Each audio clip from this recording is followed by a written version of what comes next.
বন্ধুরা, শেয়ার বাজার ও বিনিয়োগ চ্যানেলে আপনাদের স্বাগত। চলুন দেখে নেওয়া যাক 17ই জুলাই নিফটি কত দূর অবধি চলে যেতে পারে। দেখুন, আমরা 16 তারিখের প্রেডিকশানে বলেছিলাম বাজার ছোট রেঞ্জের মধ্যে থাকতে পারে এবং 250 পার করে এটা বাজারের যাওয়ার সম্ভাবনা নেই। যদি সেকেন্ড আওয়ারে বড় একটা মুভমেন্ট আসে তাহলেই সেটা যাওয়া সম্ভব, নইলে বাজার ছোট জায়গায় থাকবে। বাজার খোলার পরে দেখুন প্রথম ক্যান্ডেলেই এটাই হচ্ছে লেভেল। প্রথম ক্যান্ডেলে দেখুন 218 অবধি হাই করেছিল।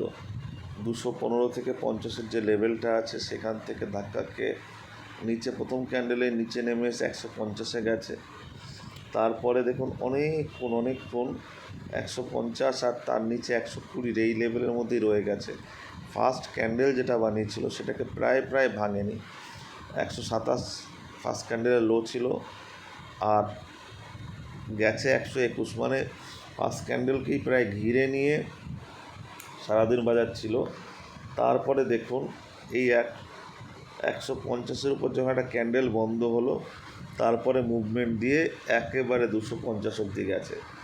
বাজারে লেভেল কিন্তু দাঁড়িয়ে যায়, মানে লেভেল কিন্তু কাজ করে। আপনারা বলতে পারেন যে নিচে এই জায়গাটাতে এর নিচে আর যায়নি। দেখুন, আপনারা যদি 2-3 দিন আগেও দেখেন এইখানটায় দেখুন, এইখানটা তো একই ব্যাপার ছিল, এখানে অনেকক্ষণ দাঁড়িয়েছিল। আমরা যদি 2 দিন আগের ভিডিও দেখেন দেখবেন 120 লেভেলের কথা কিন্তু আমরা বলেছি যে 150-এর পরে 120 যদি ভেঙে যায়, কি 125 ভেঙে যদি চলে তাহলেই বাজার 25,060-এ যাবে। সেটা কিন্তু হয়নি। এই লেভেলটার মধ্যেই থেকে গিয়ে বাজার উপরে গেছিলো শেষ বেলায়। সেকেন্ড আওয়ারের মুভমেন্ট, সেকেন্ড আওয়ারে কিন্তু একটা ভালো মুভমেন্ট দিয়েছে 12:30-এর পরে।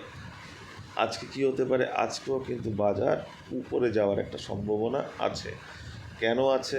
দেখুন, পরপর 2 দিন নিচ থেকে প্রাইসকে উপর দিকে ঠেলা হলো। আজকে তো হয়েছে, দেখা যাচ্ছে এখানটাতে। এবার দেখুন বাজার কি করতে পারে। বাজার যদি এই জায়গায় খুলে যায় আমরা কিছু করবো না। 220 থেকে 250-এর মধ্যে 260 যদি ব্রেক করে 5 মিনিট চলে তাহলে বাজার কিন্তু আজকে একটা ভালো মুভমেন্ট দিয়ে এই জায়গায় আসতে পারে। 330 থেকে 340 থেকে 368 লেভেল। তার উপরে খুব একটা বাজার যাবে বলে মনে হচ্ছে না। মানে এইখান থেকে এত অবধি মুভমেন্ট যেতে পারে। আর 380-র উপরে যদি চলে তাহলে 450 আমরা এটা বলেছিলাম, কিন্তু আমার মনে হয় না অত দূর যাবে। লেভেলটা দেওয়া থাকলো।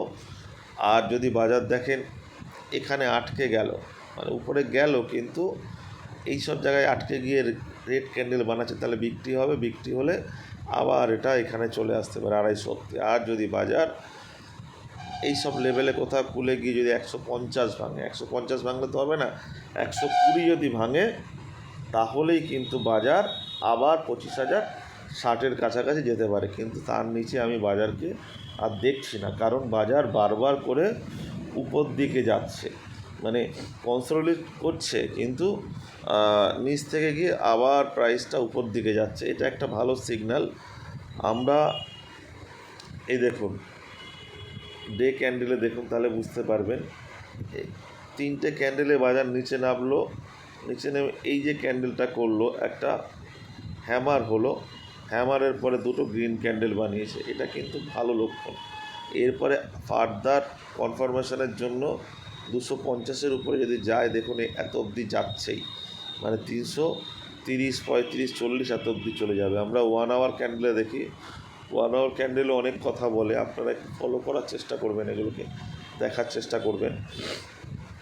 যাই হোক, 1 আওয়ারের ক্যান্ডেলে দেখুন সেখানেও কিন্তু একই রকম। এখান থেকে প্রাইসটা একটা ধাক্কা দিয়ে নিচ থেকে উপরে গেল, তারপরে গ্রিন ক্যান্ডেল রেড ক্যান্ডেল বানিয়েছে। এইবার দেখুন যদি এর উপরে যায় তাহলে 1:1 টার্গেট হয়ে যাবে 186, 255, মানে হচ্ছে প্রায় 170 থেকে 180 পয়েন্ট, মানে 370-80 পয়েন্ট। আমি বললাম যে 380 পয়েন্ট অবধি এটা চলে যেতে পারে, এই উপরের এই লেভেলটা অবধি আমরা এটা বলেছি। 368, 375 এই লেভেল অবধি আসতে পারে।